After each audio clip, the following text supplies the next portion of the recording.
Yet more modifications to the Lee Pro 6000 reloading press.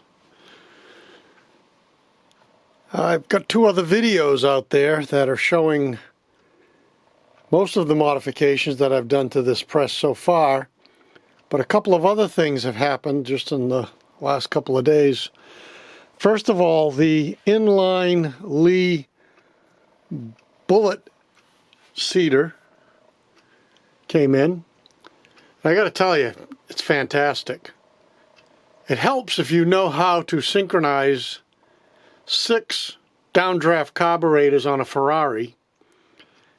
But once you do get it working, it's amazing. Well, once again, Lee makes great products and the world's worst instructions. In fact, there was just about no instructions with this thing. I had to go on YouTube and I found a few guys that have figured out how to actually set it up so it doesn't just drop bullets all over the place. But now it's working great. In my last video, I showed you the little gate that I made for my press to stop the cases from falling over when you're loading. Well, I decided to mill one out of a piece of 6061 aluminum, and it works great. Once again, there is a guy on the internet that you can buy these little gate from for $9, and if you don't want to make one yourself. The best thing that I've done to this loading press is adding springs to the little tabs that keep the cases in place. The Lee 1000 and other presses they make use springs that push against the case to keep it in place.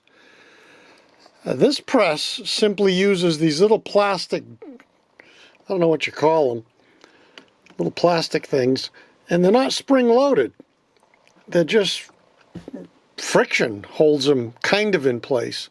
So I bent some spring stock and I made these little, maybe you can see it, I added springs to these devices so it keeps them in tension all the time.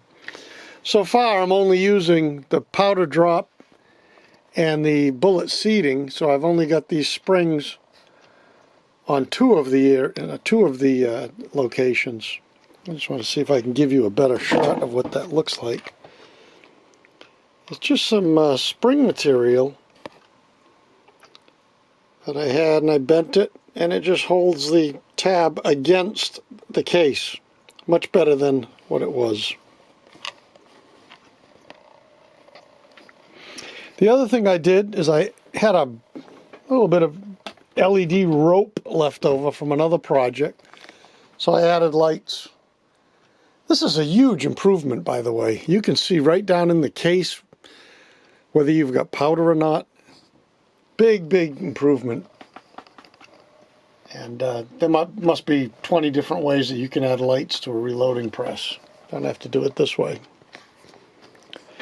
And the last thing that I did that I think is interesting, this spring right here, which pushes the carriage back and forth to load a case, sometimes would bend and lock up in the forward position.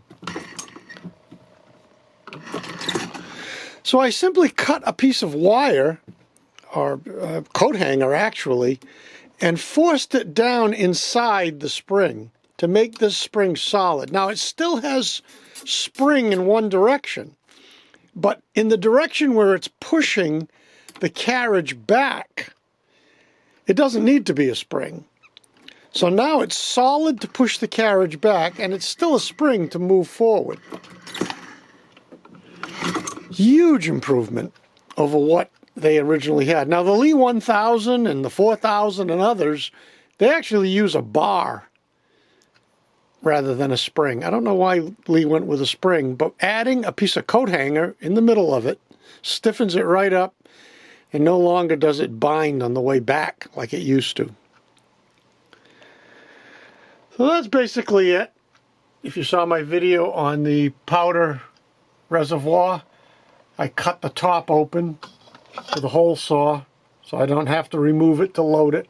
I turned a little aluminum cover on my lathe, but you don't really even need a cover, but whatever. And then of course the support for the cartridge collator to make it much more solid so it's not jumping all over the place as you're using the press. Well, that's where we are at the moment.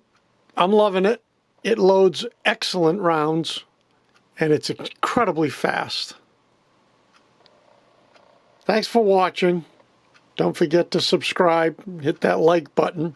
You might want to check out my website, rvbprecision.com, Roger Victor Bravo Precision.com. Lots of information there on shooting and camping and RVs and solar and tractors and all kinds of things.